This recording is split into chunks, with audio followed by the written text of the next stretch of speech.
എല്ലാവർക്കും നമ്മളുടെ പുതിയൊരു വീഡിയോയിലേക്ക് ഒരിക്കൽ കൂടി സ്വാഗതം. എല്ലാവർക്കും പൊന്നോണ ദിന ആശംസകൾ കേട്ടോ കൂട്ടുകാരെ. നമ്മളെ യൂട്യൂബ് ചാനലിലെ എല്ലാ സബ്സ്ക്രൈബേഴ്സിനും ഹാപ്പി ഓണം. അതുപോലെ തന്നെ ഇന്ന് സെപ്റ്റംബർ 5 ഞങ്ങളെ വെഡിങ് ആനിവേഴ്സറി കൂടാണ് കേട്ടോ. അപ്പോൾ ഞങ്ങൾക്ക് ഈ ദിവസം കുറച്ച് സ്പെഷ്യലാണ്. അപ്പം രാത്രി 12 മണി 1 മണിയൊക്കെയായി ഞങ്ങൾ ഈ പൂക്കളം ഇട്ട് തീർന്നപ്പോൾ കേട്ടോ. എൻ്റെ അച്ചായി അമ്പലത്തിൽ ശാന്തി ആയതുകൊണ്ട് തന്നെ നമുക്ക് എല്ലാ പരിപാടിയും രാത്രി കാലങ്ങളാണ് നമ്മൾ സ്റ്റാർട്ട് ചെയ്യാറ്. അങ്ങനെ രാത്രി ഒരു 8-9 മണിയൊക്കെ ആയപ്പോഴത്തേക്കാണ് അച്ചായി പൂവും കൊണ്ട് വന്നു.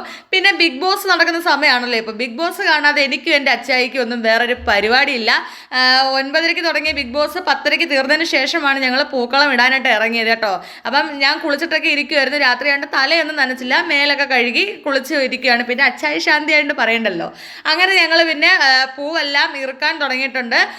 എന്താണ് ഭയങ്കര വിലയായിരുന്നു പൂവിന് കേട്ടോ. ഇത്രയും പൂ തന്നെ 200 രൂപ എങ്ങാണ്ടാണ് ഇത്രയും പൂവിന്. എന്നിട്ട് പിന്നെ ഞങ്ങൾ കുറച്ച് വെള്ളപ്പൂവൊക്കെ നമ്മളെ വീടിൻ്റെ അടുത്ത് ഈ വെള്ളപ്പൂ നിൽക്കുന്ന ഒരു സ്ഥലമുണ്ട് കേട്ടോ. അവിടെ പോയി പിന്നെ രാത്രിയിൽ ഞങ്ങൾ ടോർച്ചൊക്കെ അടിച്ചു പോയാണ് ഈ വെള്ളപ്പൂവൊക്കെ പിച്ചിക്കൊണ്ട് വന്നത്.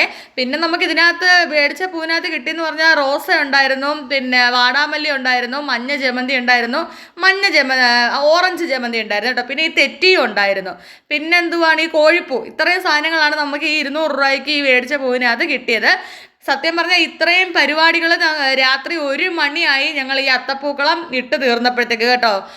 അങ്ങനെയാണ്. അപ്പോൾ ലാസ്റ്റ് അച്ഛൻ ഈ അമ്പലത്തിൽ പൂജയ്ക്കൊക്കെ കൊണ്ടുവന്ന കളം വരയ്ക്കുന്ന അതിൻ്റെ ആ മാവ് വെച്ചിട്ടാണ് നമ്മൾ ഹാപ്പി ഓണം എന്നൊക്കെ എഴുതിയിട്ടുള്ളത് കേട്ടോ. അപ്പം നല്ല ഞങ്ങൾ ചെറിയൊരു പൂക്കളം ഇടാനാണ് ഉദ്ദേശിച്ചത്. പക്ഷെ നല്ല എല്ലാ പ്രാവശ്യവും ഇങ്ങനെ തന്നെയാണ് കേട്ടോ. ഞങ്ങൾ ഉദ്ദേശിക്കുന്നത് ചെറുതായിരിക്കും, പക്ഷെ ഞങ്ങൾ ഇട്ട് വരുമ്പോഴത്തേക്ക് നല്ല വലിയ പൂക്കളമായി മാറും കേട്ടോ. പക്ഷേ ഈ ഡിസൈനകത്ത് മൊത്തം എൻ്റെ അച്ചായിയുടെ ഡിസൈനാണ് കേട്ടോ. ഞാൻ പൂവെല്ലാം ഇറുത്ത് കൊടുത്തു, കൂടെ നിന്ന് പൂവൊക്കെ പിച്ചാനൊക്കെ സഹായിച്ചു, അത്രയേ ഉള്ളൂ. ബാക്കി കളം വരച്ചതും പൂക്കൾ ഇട്ടതും എല്ലാം അച്ചായി ആയിരുന്നു കേട്ടോ. അപ്പം ഞങ്ങൾക്കൊരു സന്തോഷം കൂടി ഉണ്ട്. രാത്രി 1 മണിയൊക്കെ ആകുമ്പോൾ തന്നെ സെപ്റ്റംബർ 5 ആയല്ലോ.